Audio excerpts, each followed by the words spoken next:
everybody. I'm Russell Hill. I'm the host of the WTF podcast, and that is what the fixed ops to all of you out there today. And I'm joined by...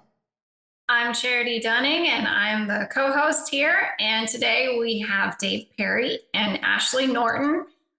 Dave Perry is a CEO, and Ashleigh is the VP of Marketing at Blink AI Automotive. Welcome to the show, guys. Thank you. Very glad to be here. Yeah, we're excited to have you. Be on the show. Yeah, we're excited to have you. Thank you very much. Absolutely. And the stuff that you guys are doing is really amazing. And it fits right into some of the stuff that we're doing, but we actually don't compete with each other. But it's amazing just the same. So Charity, start us off with, she's done a lot of research here, trust me. Yeah. Well, how about first, Dave, why don't you tell us a little bit about what you guys do, who you are, all of the good stuff. Sure. Yeah, happy to do that. Well, Blink AI is clearly AI is in our name, so it's kind of built into all the products that we have. But we're a full, complete, communication systems, customer engagement system for fixed ops, primarily for fixed ops and dealerships. That's our focus. And what we do is we try to automate as many of the communications, the regular communications that a dealership has with their customers, for the benefit of the customer, because the world has changed, the method and style of communications has changed, and not everyone wants to call the dealership anymore like your dad or your grandpa did. And so now people want kind of that on-demand service. I want to make an appointment anytime of the day or night. I want to be able to do it quickly. I want to do it when I'm on the road. I want to do it when I'm maybe in my car. I want to do it via text. I maybe want to do it via email. So what we try to do is to build out a platform that's super simple to use for the customer, yet it's high converting for the dealership. It's super efficient there because we feel like we have obligations all the way up the value chain, all the way up to the OEM, where we're maintaining, the brand integrity of the OEM as well in this whole engagement here. So that it's win for the end customer. They get the transactions done very quickly. If you're booking an appointment, it's done super simple and very quickly. There's reminders to bring you back in. We check at the end of the service visit how your service visit went. We feed all that information back to the dealership, so the dealership itself can basically operate its highest efficiency with workflow all day long. We try to fill up the capacity of the dealership by highly converting all the inbound demand for appointments, for example, for service visits. But then anything that's not filled up there, we have very high efficiently performing outbound campaign manager that brings people back in for service due or recalls or, and moving soon into telematics so that the car's actually sending alerts that we can interpret and bring the customers back in. So we fill up the dealer shop. We do so in a very efficient way. We lower the conversion time for the customers, but also the wait times in the dealership so that customers get turned around very quickly. So I'll shut up there, but there's a lot of things that we do to benefit every step in the value chain. I mean, timing couldn't be more perfect. That's all I hear today. Charity and I have been really involved. We just started our fourth year with this podcast, and it's been amazing. Some of the guests we've had, including today with you two. But from speaking at NADA to digital, I'm talking about AI, fixed operations, and where the future is going. CDP and how imperative it is to get notifications, timely notifications. I was listening to a program a few months ago that the average attention span is less than 5 seconds.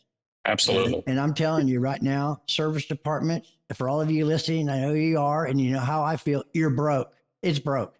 I mean, they're not answering calls, and not that it's not important. They're starting to get this as well. But I encourage, you're familiar with the human side of AI too, right? The Clubhouse. So I encourage everybody to get as much information. Charity has just loaded me up over the last few years about AI and where it's going. And I don't know anything, but yet every day I learn something more about AI in the future and how it's going to play such an important, profound impact on our lives. So what made you want to start this business? specifically, AI focused. When did you know, or how did you know? Did you have some vision or of AI and where it's going? How did it happen? Yeah, I'll take that. So Bring it on, Ashleigh. so our founder, one of our founders, he was back in 2017. He was just trying to schedule an appointment for his vehicle. Yeah. And he was, he's a tech genius, and he just realized there are some major gaps in trying to schedule service. There were back then, there are still today. So he started developing what he envisioned being more of a social media kind of web scheduler, and got involved with Toyota, got it launched at a Toyota store, and then took every single bit of feedback between him and his co-founder, and just kept building and kept building. And even today, we're still building. They were on the road this week at a power sports store, building custom functionality that store needs, that is a little bit different than just automotive. I mean, what I love is the passion that our co-founders have, and then in bringing in Dave, and just continuing to develop this solution. We're not just a product, we're not a tool, we're not a feature. Like, we're actually solving real fixed operations problems. And I want to touch on one thing you said, Russell. Yes, service is broken. It's hard to keep harping on that sometimes, because I know from being in the dealership, service advisors want to do a good job. Yes, they do. They want to. They have Absolutely. One of the hardest jobs in the dealership. The BDC has the other hardest job in the dealership, especially for service. Nobody wants to call to schedule service. Nobody wants to have to deal with that. That's not a fun part of your day. Like, it's not like shopping on, TikTok. That's fun, but nobody wants to call the dealership. Nobody wants to have to schedule service. So it starts with it's a loveless correspondence to begin with. And if we can just make it easier for the customer, we make it easier for the service advisors, we make it easier for the BDC. That's what we're solving. Absolutely. Absolutely. Well said. Well, before we started here, I had asked, you guys started in 2017, and did you foresee AI becoming a hot space in the near future, or how did that all work out for you? Yeah, I'll take that one. So the two co-founders, Masar Khalil and Jay Patel, this was a side gig at first. And the development of AI has, like I was talking about before the show started, has a long history. It's more than 50 years old, the basic science there. Yes. But it's so complicated and requires so much data that much of the technology and the infrastructure really hasn't been available to now. But they saw that coming, and they thought that today, even when Ashleigh was saying that when Masar was trying to book an appointment, it keeps asking questions that really it should already know, or it can infer by what you're trying to accomplish, right?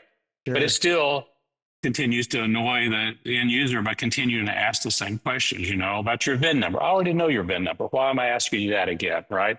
Or if you're trying to get a quick oil change, then I shouldn't offer you appointments first thing in the morning, because that's the busiest time of day. There should be later in the day where you can get it in and get out, while you've got time to be able to take advantage of upsells that the dealership offers, such as windshield wiper replacement, et cetera. And so it's like making inferences in the data that exists there. When has this customer come in previously? What is their preferred day and time to be able to bring their car in for service? And if they've got multiple cars, well, and if they're bringing it in for an oil change and they've got two cars and one was in last month and the other one was in 6 months ago, you can infer that it's probably the one that was 6 months ago that's being brought in for the oil change. You don't have to necessarily ask those questions. And now you're on a track to just make it really simple to complete that. Now, instead of 5 minutes to book an appointment, if you can, by the way, 70% of people that start to book the appointment on the web don't complete it. It's too daunting. So what do? They call the store. That's why the phones are ringing all day. Sometimes we get called in because, our phones just ring and ring and ring. Well, the reason they're ringing largely is because you haven't been very good at converting that customer up front. And now you're forcing a phone call, and that's what's, Well, causing and all you've the headache. exacerbated that too, because when they call, 85% of the calls, they're getting disconnected. It goes to voicemail. Left on hold. Exactly. Yeah, now it becomes a BDC problem, right? Because now they're inundated with these things that could be handled so simply. And you want your BDCs are super important. We're not trying to destroy BDCs, but we think that they should be focused on the big problems that customers have and let the automation handle the really simple things that can be done. But it's the 80-20 rule. 80% of the transactions that happen can happen automatically, and let the BDC focus on those 20% where the customer really needs help, or where you're trying to allow the service advisor to do what they do best, which is engage with the customers that they're in their shop that they're trying to work with to get their car repaired. And so it's really just kind of a systems problem of thinking about how that workflow happens. And to the point that you made earlier is, yes, the people in the dealership, they're devoted to this business. They're devoted to their customers. And it must be heartbreaking for them to realize that I'll lose a lot of my customers after the warranty period because they find it simpler and easier to go somewhere else. And so it's not necessarily work harder, but it's rethink the workflow, right? If you're forcing people to call your dealership because you give out loaner cars, and in order for you to guarantee that customer a warranty or a car, when they come in, a loaner car or a rental car, now you're just forcing additional communications, additional steps in the process that cause everybody time and anxiety. So it's like, how do I rethink that on the back end so I can change my internal policies and processes so that I can just make this work? If I've got a certain number of available loaner cars, then I'll put those into my scheduling algorithms so that, we'll schedule those customers automatically up into the point that there's no more cars available. And then we'll defer anybody else to the dealership. That's the kind of thinking that together, working closely with the dealership, allows us to have that consistent communication across the whole span of the dealership. Right now, there's just too many individual little platforms that are all trying to communicate independently with the customer. And sometimes they step on themselves. Sometimes they conflicting information. Most of the time. Yeah, exactly. And then that forces the customer to say, I don't know what this means. Now I got to call somebody and talk to them, which now is another phone call that has to happen there. So it's a systems problem that we just love. By the way, that's the passion of our business. We love working with our dealers to kind of break it down. What's the symptom versus the core problem? And we don't like just fixing the little symptoms. We like digging deep into what is it that's actually causing this sort of disconcerting experience for the customer and inefficiencies for the dealer, because we want our dealers to be the most profitable dealers on the planet. Yeah, and I think, like, Cash, they want this. They know. I mean, they're reactionary, and it's unfortunate.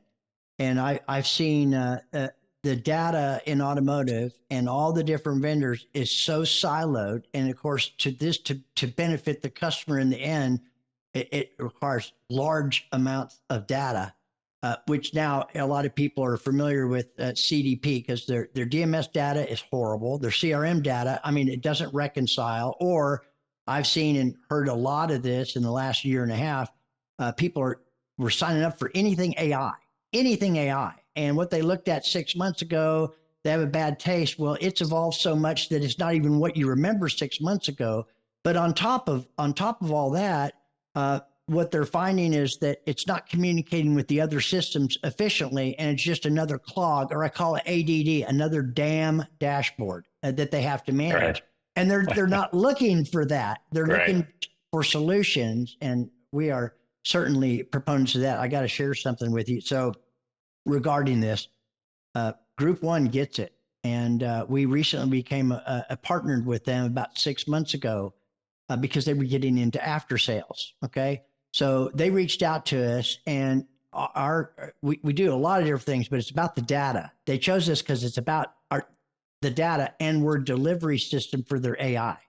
But it's really about the data because it's so fragmented, and a dealer knows everything you can know on the variable side. But when it comes to the fixed side, all you know is how many people came, how long they were there, and the 20% nationally that actually schedule service. Because if they haven't scheduled for the first time, It's so cumbersome and so many clicks, they're out of there. So that data is extremely important to them because they know what you guys are talking about. That's the delivery mechanism for everything in the future. And they need that data, and it needs to be clean, reconciled data, right? Absolutely. Yep. 100%. Charity. Well, explain to us how specifically you're leveraging AI for automotive. I mean, we're leveraging it in many different ways. One of the things Dave touched on is when they come to the scheduler or when they have to call in, we're using AI to look in the DMS and figure out which profile is the right profile to use. Because I would say 90+%, I don't know, I haven't done the data, or I mean, I haven't done the research, but I would say from just my short stint here, 90% of the dealers we work with have dirty data, where we've had a service advisor put Ashleigh Norton in, we've had a BDC agent put Ashleigh Norton in, and then I existed because I bought the car there, right? And so now I've got an email address somewhere, a phone number somewhere, but I have a recent RO somewhere. So the AI is looking for what's the right profile. The AI is also working in the background to clean up that data. Right. So we can't delete data from the DMS. Naturally, we're a vendor, Right. but we can help clean up that data by saying, okay, that there's 3 profiles. One has a phone number, one has an email address, and one has the most recent RO.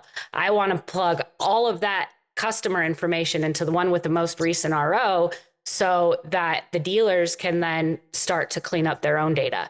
So there's, and I don't know, Dave, if you want to dive in any more on the other points where we use AI. We are also using AI in understanding their declined services, the recall. I hope everybody today is using in some way some sort of AI to help you in your daily lives. I use ChatGPT. I use Claude. I mean, it just makes things easier. And so we use it to say, okay, well, last time you were in, you had maybe a coolant leak, right? And then we use AI to inform the customer of the importance of why it's important to fix that coolant leak now and with the dealership. Dave, I'll give it to you for any other points around how we're using AI. Yeah. So AI is a kind of a spectrum of technologies. It's not just one.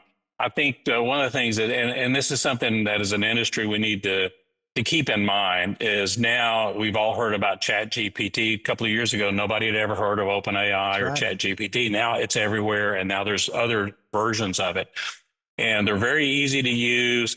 And so today, somebody can just put a little wrapper on the front end of a ChatGPT and offer that up as a solution to a dealer, right? And Charity's familiar with that. Trust me. Well, it's easy to do, and it threatens now to give AI the bad name of, well, I tried AI and it didn't work, without really understanding you tried this generic version of AI. Yeah.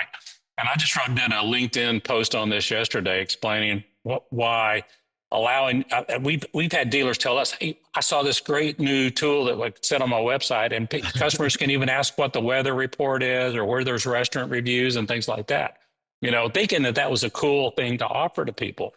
But it's not. It takes people's attention off of the business. They're there to do business with you. They're not calling to, get the weather report. There's many other ways to do that. And what that's really called is hallucination. These AI systems, they've got so much data that they've consumed that they'll wander off and talk about things that are outside the realm of what's in the interest of the dealership. And that's threatening to the dealership because sometimes they'll come up with kind of offbeat answers to things that are important for the customer. So we got to be cautious here to understand that because I wrote another LinkedIn article about this too, because we have dealers who say, oh, I already bought AI. Well, where is it? Well, it's on. It's a call-in thing, and it's an agent that sits there. Well, sure, that's good, and if it works for you, that's great. But that's not all the places that you can use this technology. That just and they're missing it, aren't they? Exactly. So I think there's a lot more education that we all have to do to inform people about, where it is, how it gets used, and I've been in technology field for my entire career. And I've seen this cycle time in and time out, right? Where the hype gets built up so high that nothing can live up to those expectations. And maybe there's a little disappointment that it's not solving all my problems. but it really is a powerful technology if it's used in the right way, if it's really targeted to these issues that customers are having trying to engage with their service provider. And that's really we try to keep it really simple. We don't sell the AI, we sell the solution. And we use AI as part of that set of technologies to solve that problem. But it's about automation, it's about workflow, it's about communication. There's lots of things that have to be in that recipe to make it really great. Absolutely. Let me guess, at this very moment, another vendor is walking up to your lot with something shiny to sell. Before you head back and hide in your office, let me take a minute to tell you about my friend Dawn Pelham and my friends over at Global Dealer Solutions. They exist to help you find solutions to problems, some of which you might not even know you have. Best of all, they can manage as many products and services as needed for you, helping cut down on multiple vendor visits and distractions. And if you need anything, you have one number to call or text for the response all dealers like to hear. On it, GDS understands that successful dealerships require more than a set it and forget it mentality. And they'll be with you every step of the way, from setup, implementation, training, and support. And if necessary, they'll even cancel non-performing products for you. No pushback, no arguments, just a solutioneer executing course corrections as needed. Check out gdsdealers.com to learn the difference and set up a time to meet. Let's see if they're a good fit for you. In the next 5 years, we're going to evolve more than we have in the last 100 years because of AI. And I encourage people all the time. It's been tough. I don't understand it. And I consume AI stuff. It's part of my everyday. It's on my phone. I got conversational AI on my new phone. It's amazing stuff. But we hear AI and they think it's just one thing. No, it is so much more. But I encourage everybody, spend a few minutes a day reading and trying to understand it, because if not, you're going to get left out in the cold, because this is going to be the greatest transference of technology and probably wealth that has ever happened on the planet. I agree with you, Russell. You don't even think that's an overstatement, huh? I don't either, man. Right. Well, the thing is you got to get the magnitude of the change, but also the time scale of it too, right? And this is clearly happening at extremely fast level right now. And because of the volume behind it, there's billions and billions and billions of dollars going into this. I mean, the most valuable company in the world right now with NVIDIA. Of course, I think their stock's down a little bit now. Yeah, I mean, this is where, the world is going. This is like the industrial age, that we studied about in the history books, all happening in a very short period of time.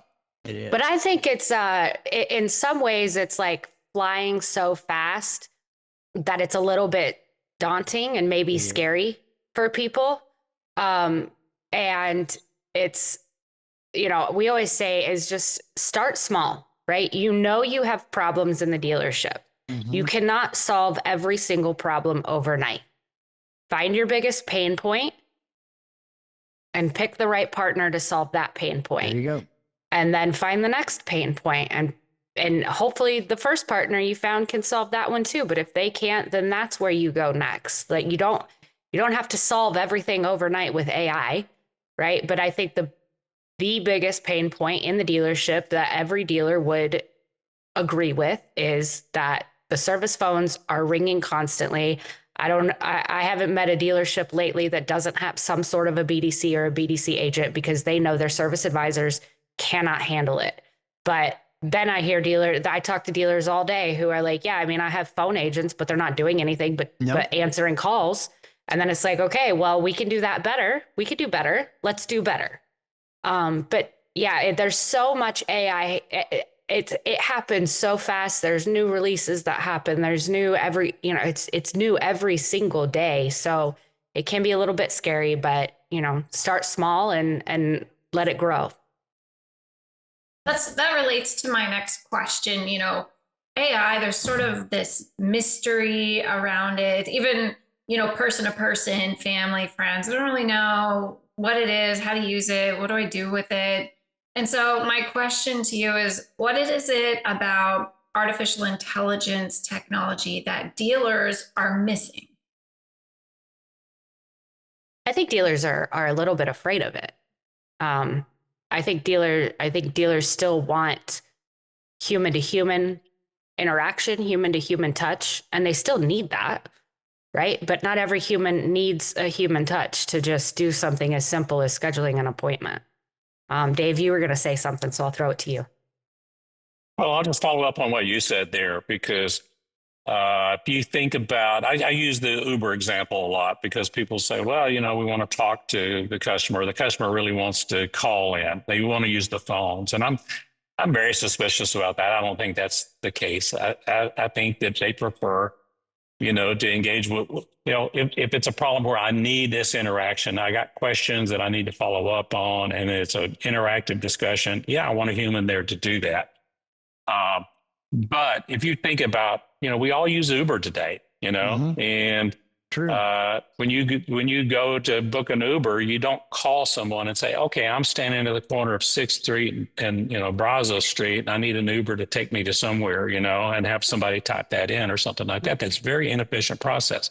The system itself, it knows where you're at. Just like when I was talking about AI earlier, we know a lot about you, and the Uber app knows where you're at.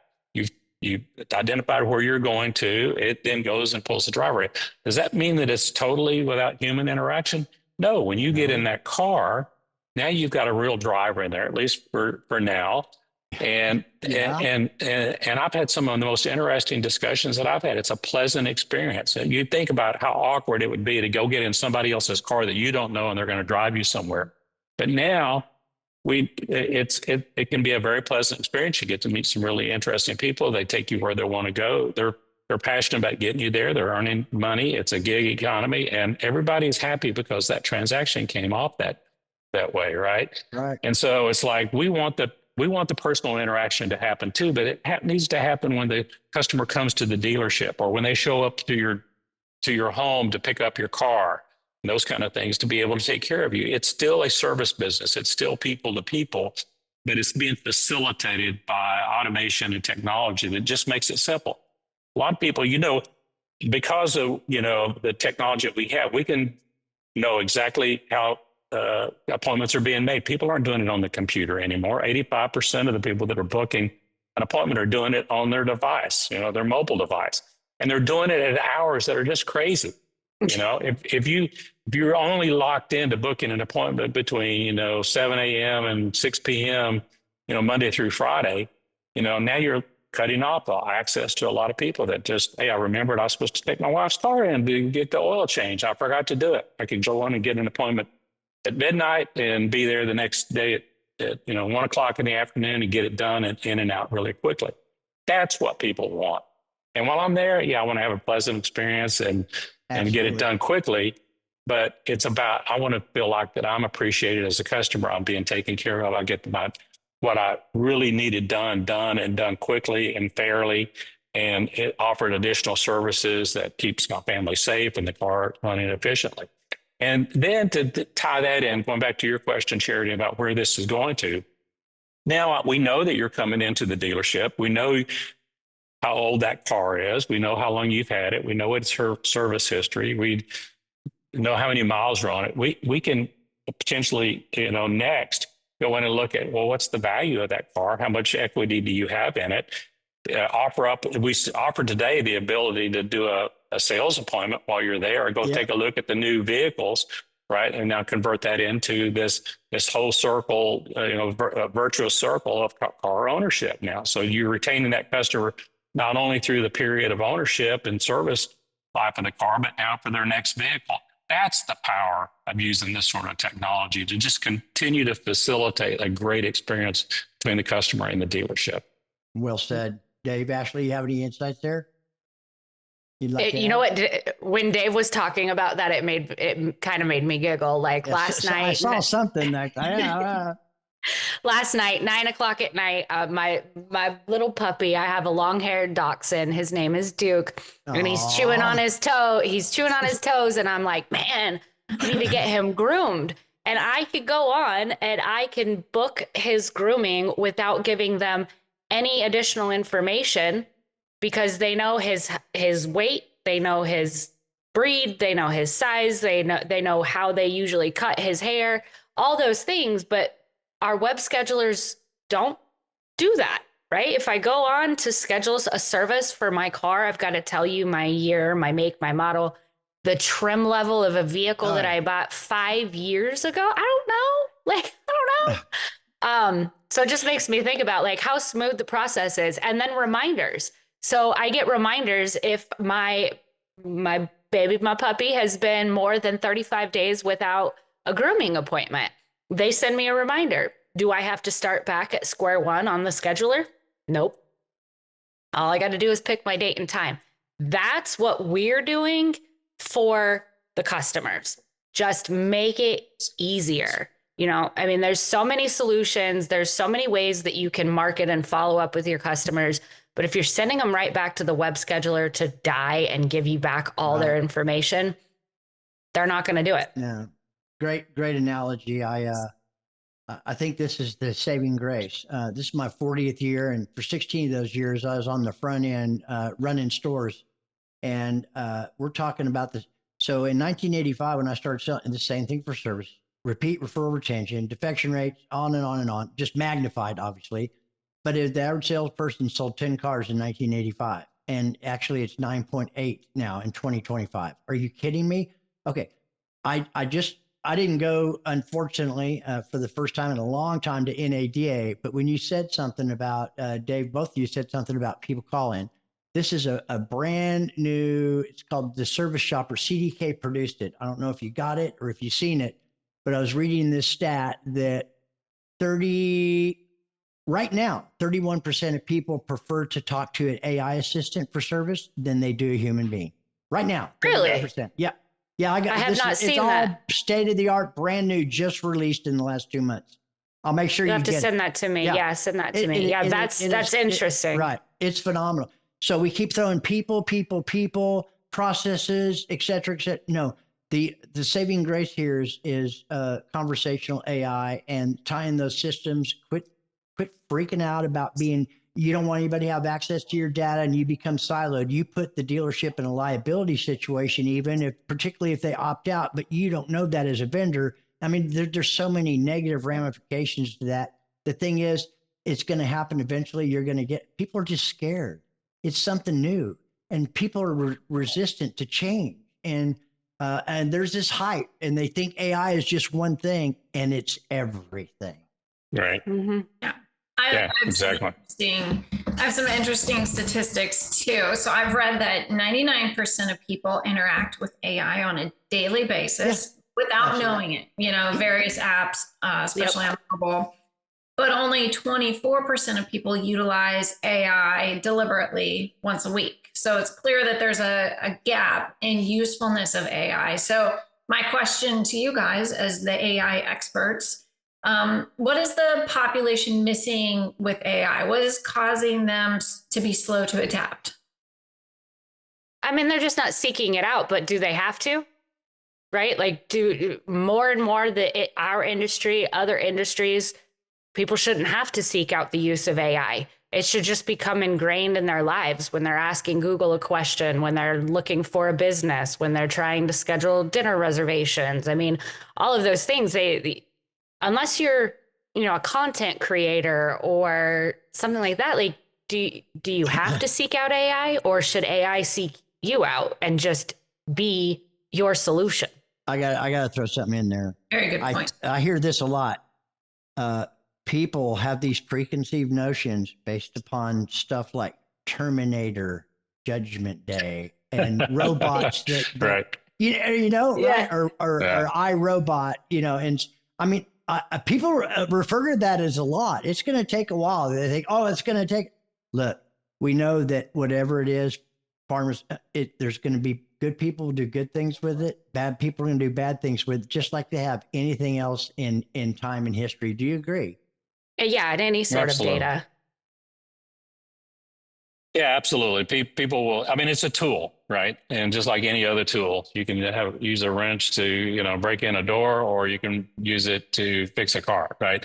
And so tools can be used for multiple purposes here. And I think we just have to, allow the good elements of AI to really prevail in that. And maybe that does require some additional regulation. That's one of the things that technology always precedes the ability of the society to be able to understand it, adapt to it, to, regulate it, to, create laws and forms around it, et cetera, et cetera. And it's international by nature, right? So it's like something we'll have to get our arms around. But going back to, Charity's thought there, right? I think it is actually a fast adoption, right? I mean, to me, I think it's good that people are using it without even necessarily seeking it out, because again, it's not a thing. It's a technology that can be deployed in lots of ways. And so the more kind of behind the scenes it is, even the better, because you're not trying to interact with AI, you're trying to solve some problem. Yep. And so, it's a famous, book that was written years ago. It's kind of a Bible for entrepreneurs, Crossing the Chasm. And it's about early adopters versus, the other stages of people. And this is really a human behavior kind of thing. You've just got a certain subset of the human, race that likes early things. They like to tinker with it, like trying it. They're not fear, there's no fear of failure. I just want to try things out. How do I get the best use out of it, right? And those are the people that you're oftentimes the first people to adopt new technologies. Right. And then once they've kind of refined it and been able to use it and demonstrate that, hey, now it's having a dramatic impact on my efficiency or my well-being or my profitability, whatever the case may be, then other people that are a little bit more risk averse see that and they're like, oh, okay, now I'll pick that up and try it. And then ultimately you got the people on the back end that are either highly regulated and so forth like that they really can't do that. And they come along. Those are the late adopters. And so I think we're just still dealing with today with the early adopters. In my family, and my wife wouldn't be embarrassment for me to say this, I'm the kind of the early adopter. I like trying all the new stuff. She's the late adopter. I remember the discussion distinctly when I was trying to tell her back in the 80s, we need a telephone recorder, we need a recorder, an answering machine on the phone. Yeah. And why would I ever need that? It's like a telephone with a cord. Yeah. I don't understand. Right. Yeah. And now it's like, we don't even have them anymore because it's been replaced. It's built into your device now. Right. And you think about how many people are actually using their phone to even talk on, even though we call it a phone, it's not really a phone. I mean, you spend a lot more of your data plan and everything else, like doing searches and emails and texts and things like that, than you ever talk on it. Listen, it's not a phone anymore. My wife doesn't even hardly use the phone. She's on FaceTime. That's what she doesn't even. She doesn't. Yeah. She hates it. I want to. Anyway. Yeah, I gotcha. Well, we're still, as I see it, in the early days of AI adoption, especially in the automotive industry. What do you foresee? How do you foresee AI shaping automotive in the future? What does that look like? I'm gonna give that to you, Dave, with what we've been working on. Sure. Yeah. Well, I think it's going to pervade virtually everything that's going on. I know all the OEMs have major, AI programs going on, as most big corporations of all varieties have. I mean, everybody's still trying to find out, where can I use this the most? In dealerships, I mentioned a few there about, being able to offer custom offers to customers based on the fact that, when they just the fact that you contacted us and we know what, either IP address you're at or your phone number or whatever like that, we can identify who you are. We understand a lot about you, and then we can offer up things to you that are services to you. Sometimes we think about it as annoyances, but if you're searching around on Facebook, you're just, looking around out there, the ads that come up, they're not just random ads. It's like when you're watching linear TV and you see a soap commercial and it's a car commercial and it's a beer commercial, it's just blasting things out. Where the things that are presented to you in these other medium are oriented towards you based on things that, it believes that you're looking for, right? Based on what you've searched for or previous things that you've looked at and things like that. Now, there's dangers in that, of course, like with news, that we just keeps getting it finer and finer so that it just tunes us into a particular channel for news. But in terms of solving day-to-day problems, if you're looking for certain things to be able to solve your problems, we can offer more of those solutions up to the customer. Then, and now if we can take some of these innate things that people are looking for and feed that all the way back up, all the data channels all the way back up, so that it's not we don't have these pockets of data at the dealership, within the DMS, and then the CDP, and then at the group level, and then at the OEM level, we got all these pockets of data everywhere that we could actually try to combine. Let me give you an example there. So if there's a recall available, the recall goes out, and you notify the customer, hey, your car's needs a recall. Well, if that's all you're doing, well, what happens when that customer doesn't own that car any longer? Right? They just keep getting these things time after time. Now you continue to annoy this customer about something, right? So give them the facility to say, okay, I don't own that car any longer, or I don't live in the service area of that dealer anymore. That's valuable information. Now the dealer doesn't have to waste their time and effort trying to reach out and contact you. If you live out of state now, you're not going to bring that car back. Or if the ownership's changed and it needs to be transferred somewhere else. And if we allowed that kind of sharing, and again, some of these things will require, laws to change and rules to change. A lot of the automotive space is kind of locked up in these state by state laws, right? That are different from state by state. But over time, we'll overcome this. So the whole experience of car ownership, all the way down to, how do people prefer to even own cars anymore? Do they want to buy a car and own that car? Or is this a car as a service kind of offering? So that, this week I want to drive a station wagon because I'm taking my family to the beach, or an SUV, but next week I need something else.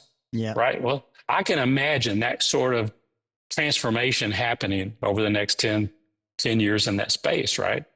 Because, people think about cars differently today. It's transportation today, not the freedom that, when we were younger, that's what cars represented. It was more than just transportation. Still, it was that way to me today, though. But well, exactly. I believe you, though. Absolutely.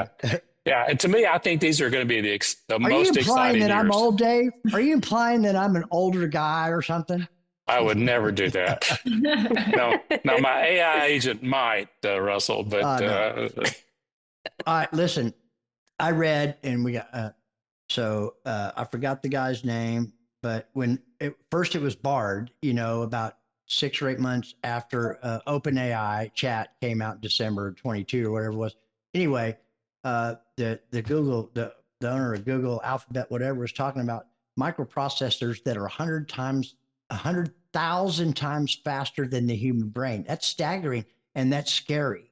But a lot of that settled down. And I think really what we're talking about in our space, which is automotive, that is the future. That is the frontier of change that's going to take place. Distribution, availability, supply chains, lights going off, even before something goes off in your car, notifications are coming to you. I mean, this is all, do you believe that it's true as well? Absolutely. Totally. I think you nailed it. And that plus a lot of things that we just can't even imagine right now. Right. I wouldn't mind putting AI in my gas tank so that I pay attention when my gas gets low. Like, send me a text. I know I'm driving the car. And you have lights and you have dinging going on that you're low. Nope. I ignore it every time. I'm going to tell you what. I need a text. This is every single day. I mean, it's not just about every single day. FedEx, UPS, and USPS show up at our house to drop something off. I mean, your wife is busy. She just, even Walmart. I mean, she just loves that kind of tech on her turn. Could you imagine? Could you imagine like Tesla? I mean, not just about a car, but it is a technology dump. Because when you plug that charger in, everything that you have on your phone, everything is inside that car, and it's just automatically sucked out. And that could be somewhat kind of dangerous. But these are the things that are going to.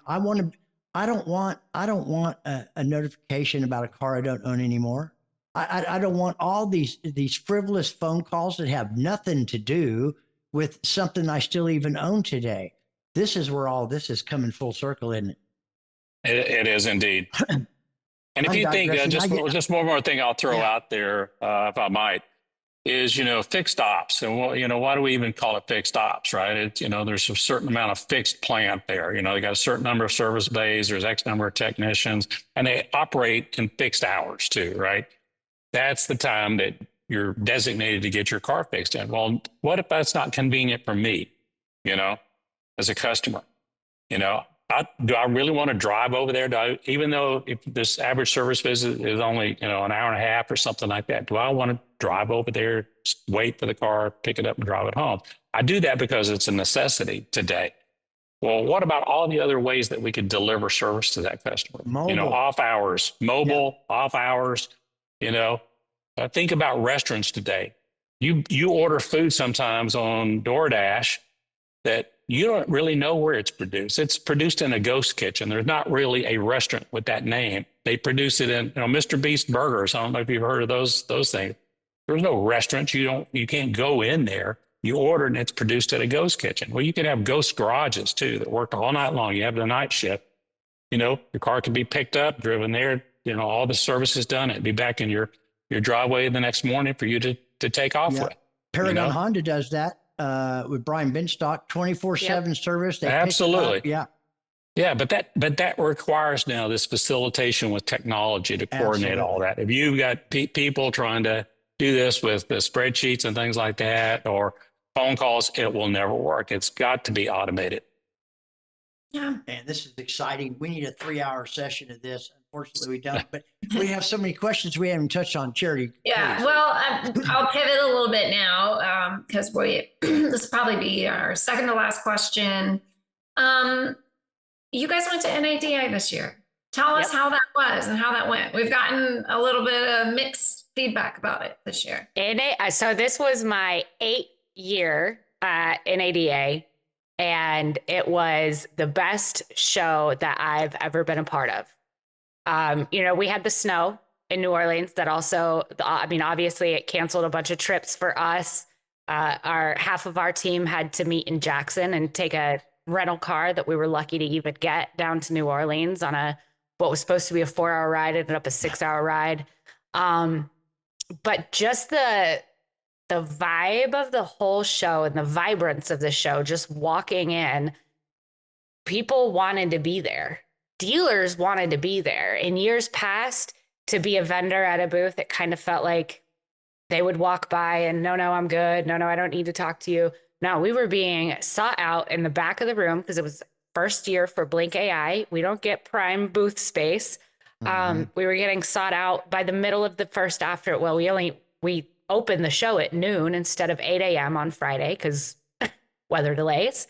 And within the first couple of hours, I'm just like, wow, we've seen like 30 groups already come by here. We had 2 OEMs standing in the booth at the same time who, again, were seeking us out. It was just such a great vibe and atmosphere. Nice. And do you have any takes on it? Yeah. Well, so I'm new to the car business. This You seem to fit right in.